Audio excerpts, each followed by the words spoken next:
నమస్తే, welcome to our channel. ముందుగా అందరికీ తెలుగు నూతన సంవత్సర శుభాకాంక్షలు. మరి ఈ క్రోధినామ సంవత్సరానికి స్వస్తి పలికి విశ్వావసు నామ సంవత్సరంలోకి అడుగు పెట్టాం కాబట్టి మరి ఈ రోజున ఆంధ్రప్రదేశ్ డిప్యూటీ సీఎం అయినటువంటి పవన్ కళ్యాణ్ గారి జాతకం ఏ విధంగా ఉంది, తద్వారా ఆయన తీసుకునే నిర్ణయాలన్నీ కూడా సఫలీకృతం అవుతాయా, ఇవన్నీ కూడా తెలుసుకునే ప్రయత్నం చేద్దాం.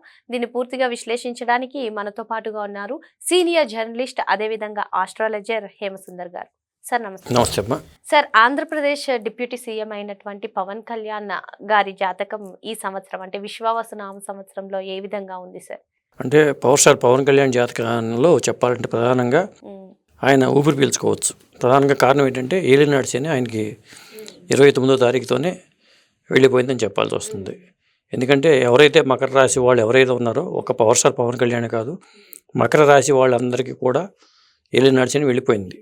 వెళ్ళిపోతూ సాధారణంగా శని వెళ్ళిపోతే మేలు చేస్తాడంటారు. అట్లాగే వెళ్ళిపోతూ పవర్ స్టార్ పవన్ కళ్యాణ్ కూడా మేలు చేశారని చెప్పాల్సి వస్తుంది. ఎందుకంటే ఆయన డిప్యూటీ సీఎం హోదా కూడా 7.5 సంవత్సరాలు అన్నమాట. ఆ చివరి దాంట్లో ఉన్నప్పుడే ఆయనకి డిప్యూటీ సీఎంగా హోదా వచ్చింది. కాకపోతే ఆ శ్రమ అంటే ఉంటుంది ఏలినాడు శని ఎప్పుడు స్టార్టింగ్లో. మరి ఆయన 2019 ఫలితాలు చూసాం కాబట్టి ఇప్పుడు ఎలాంటి ఫలితాలు అవన్నీ చూసాం. ఇప్పుడు ఏంటంటే ఆయన హ్యాపీగా ఉండొచ్చు. ప్రధానంగా హ్యాపీగా ఉండడంతో పాటు ఇంకొక ఫలితం ఏంటంటే శని రాశి మారి మీనరాశిలోకి వస్తున్నాడు. కుంభరాశి నుంచి మీనరాశిలోకి వస్తున్నాడు, వచ్చేసాడు ఆల్రెడీ. వచ్చినప్పుడు 159 కాంబినేషన్లో, అంటే వీటిని కోణాలు అంటూ ఉంటారు జ్యోతిష పరిభాషలో. 159 అంటే ఆ శనికిను 9వ స్థానంలో జాతకంలో ఉన్న గురువుకి కనెక్షన్ వస్తుంది, అంటే భృగునాడి విధానంలో. అది 2.5 years పాటు మీనరాశిలోనే శని ఉంటాడు కాబట్టి 2.5 years విశ్వావసు నామ సంవత్సరమే కాకుండా ఆ తర్వాత వచ్చే సంవత్సరం కూడా పవర్ స్టార్ పవన్ కళ్యాణ్కి యోగించే సంవత్సరంగా మనం చెప్పొచ్చు. అది ఇంకొకటి ఏంటంటే ఆయన జాతకంలో కూడా రవి సొంతింటో ఉన్నాడు, బుధుడు కలిసి ఉండటం వల్ల బుధాదిత్య యోగం అనేది ఉంది. ఇంకొకటి ఏంటంటే ఆయనకి వృశ్చిక లగ్నం. అలా చూసినప్పుడు లగ్నం నుంచి 3వ ప్లేస్లో కుజుడు కూడా, లగ్నాధిపతి కుజుడు కూడా ఉచ్ఛలో ఉండి చంద్రుడితో ఉండి చంద్రమంగళ యోగాన్ని ఇచ్చాడు. ఇలా చూసుకున్నప్పుడు ఈ 2 యోగాలు కూడా మన పవర్ స్టార్ పవన్ కళ్యాణ్కి ఉపయోగించే యోగాలని చెప్పొచ్చు. వాటితో పాటు ఆయన జాతకంలో శని కూడా వృషభ రాశిలో ఉన్నాడు. అంటే వృషభ రాశికి వాళ్ళకి, తులారాశి వాళ్ళకి శని యోగిస్తాడు. పైగా ఆ స్థానాల్లో శని ఉన్నప్పుడు కూడా ఖచ్చితంగా ఇబ్బంది పెట్టకుండా యోగిస్తాడు. కాబట్టి ఆ యోగం అనేది మొన్న ఎన్నికల ఫలితాలు కనిపించింది. సార్, పవన్ కళ్యాణ్ గారి జాతకాన్ని బట్టి సినీ రంగంలో ఎక్కువగా రాణిస్తారా, లేదంటే రాజకీయ రంగంలో ఎక్కువగా రాణిస్తారంటారా? ఇక్కడ రాజకీయాల కన్నా సినిమా రంగంలోనే ఆయన ఎక్కువ రాణిస్తారు. జనరల్గా ఆయన పేరు ప్రఖ్యాతులు వచ్చిందంతా కూడా సినిమా రంగమే. కాబట్టి సినిమా రంగమే ఉంది ఆయనకి. చెప్పాలంటే రాజకీయాల రంగం పాక్షికంగానే ఉంది. కానీ ఆయన ఎప్పుడూ కూడా రాజకీయాల్లో రాణించాలంటే ఒంటరిగా వెళ్తే ఆయన ఇబ్బంది పడతారు. గతంలో కూడా నేను చేసిన అనేక వీడియోలు ఇదే చెప్పా. ఎందుకంటే రాజకీయ రంగంలో రాణించాలంటే శనీశ్వరుడికి రవితో కానీ కనెక్షన్ ఉండాలి డైరెక్ట్గా.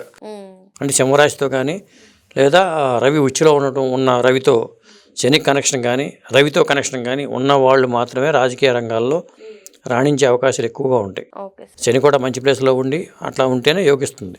ఈయనకి ఏమవుతుందంటే శనికి రవితో డైరెక్ట్ కనెక్షన్స్ లేవు. ఒక 75% కనెక్షన్ మాత్రమే శనీశ్వరుడికి రవితో కనెక్షన్ ఉంది. అందువల్ల ఏంటంటే ఈయన సినిమా రంగంలోనే ఎక్కువ పేరు ప్రఖ్యాతులు వస్తాయి. సినిమా రాజకీయ రంగంలో కన్నా సినిమా రంగమే ఆయనకి కలిసి వస్తుందని చెప్పాలి. ఖచ్చితంగా అదే జరిగింది ఆయన విషయంలో కూడా. ఆయన వాళ్ళు రాజకీయంగా రాణిస్తున్నారన్నా కానీ దాని బేస్ అనేది సినిమా రంగమే. ఆ విషయాన్ని గుర్తుంచుకోవాలి.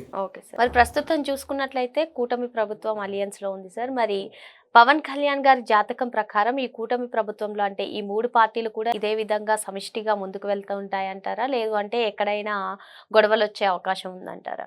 గొడవలు వచ్చే అసలు అవకాశం కనిపించట్లా. ఎందుకంటే ఇంకో ప్రత్యామ్నాయ మార్గం కూడా పవన్ కళ్యాణ్లో ఏంటంటే కాంక్రీట్గా ఒకే స్థిరమైన అభిప్రాయంతో ఉండే అవకాశం అయితే ఉంది. ఈ విషయంలో మాత్రం ఆయన రెండో ఆలోచన చేసే ఆలోచన లేదు. కాబట్టి ఈ విశ్వావసు నామ సంవత్సరమే కాకుండా 2029 ఎలక్షన్ టైంకి కూడా ఆయన కలిసి వెళ్ళడానికి అవకాశాలు ఎక్కువగా ఉన్నాయి.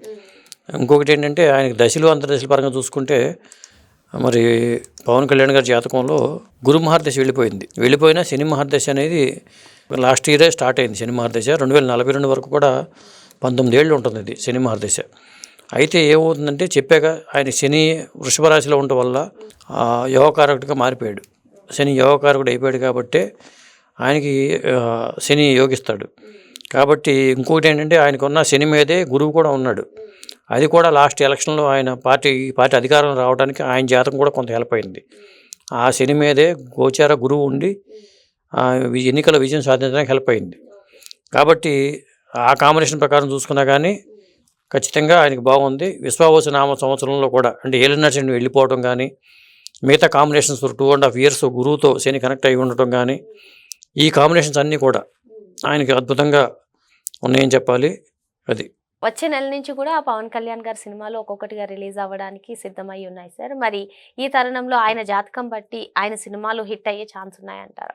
అంటే సినిమాల పరంగా ఎప్పుడూ కూడా ఆయనకి అద్భుతంగా ఉందని చెప్పాలి. ఎందుకంటే సినిమాల పరంగా ఆయన సినిమాల మీద ఫోకస్ పెట్టడం అనేది కూడా చాలా మంచిది కూడా. సినిమాలను వదులుకుంటే ఆయనకి ఇబ్బంది పడాల్సి వస్తుంది. అందువల్ల సినిమాల పరంగా చూసుకుంటే ఆ సినిమాలో ఇప్పుడు రిలీజ్ అవబోయే సినిమాలకు కూడా అనుకూలంగానే ఉంది. సినిమాలు కూడా మంచి హిట్ అవ్వడానికి అవకాశాలు ఎక్కువ ఉన్నాయి. సినిమాల పరంగా ఆయన పెండింగ్ సినిమాలు పూర్తి చేసి ఎన్నికల్లోపు మళ్ళీ యాక్టివ్ అవుతారు ఆయన. అంటే పేరు ప్రఖ్యాతుల పరంగా చాలా అద్భుతమైన పేరు ప్రఖ్యాతులు అయితే తనకు వస్తాయి. అటు సినిమాల పరంగా కానీ రాజకీయంగా కానీ ఆయన విమర్శించే నోళ్ళు కూడా మూతపడే అవకాశం ఉంది. ఇంకొకటి ఏంటంటే శత్రువుల మీద ఆయన విజయం సాధిస్తారు. అది కూడా కనిపిస్తుంది. విశ్వావసు నామ సంవత్సరంలో ఆ శత్రువుల నోళ్ళన్నీ మూతపడాల్సిందే. అదమ్మా. అంటే 2029లో కూడా చంద్రబాబు నాయుడు గారితోనే కలిసి వెళ్తారంటారా సార్? ఖచ్చితంగా 100% చంద్రబాబు నాయుడు గారితోనే కలిసి వెళ్ళే అవకాశాలు అయితే ఆయన జాతకంలో ఉన్నాయి. 2029లో కూడా ఈ పార్టీకి అనుకూలంగా వీచే అవకాశాలు అయితే పవన్ కళ్యాణ్ గారి జాతకంలోనే రాజకీయపరమైన బలమైన యోగాలు అయితే ఉన్నాయి. కాకపోతే ఆయన ఇప్పుడు ఒంటరిగా వెళ్ళినా మాత్రం ఇబ్బంది పడే అవకాశాలు అయితే ఉంటాయి. ఒంటరిగా వెళ్ళకూడదు. అది గత వీడియోల్లో కూడా నేను చెప్పాను, ఇప్పుడు కూడా చెప్తున్నాను. ఎప్పుడు ఒంటరిగా వెళ్ళినా రాజకీయంగా ఆయన రాణించే అవకాశాలు తక్కువ ఉంటాయి. ఏదో ఒక పార్టీతో కలిసి వెళ్ళాలి తప్ప విడిగా వెళ్తే మాత్రం ఇబ్బంది పడే అవకాశాలు అయితే ఉంటాయి. మరి విశ్వావసు నామ సంవత్సరంలో పవన్ కళ్యాణ్ గారి జాతకం అద్భుతంగా ఉందని చెప్పి అంటున్నారు. అదే విధంగా రాజకీయంగా కలిసి వెళ్ళాలి, ఒంటరిగా వెళ్ళకూడదని చెప్పి సూచిస్తున్నారు. Thank you sir. Thank you.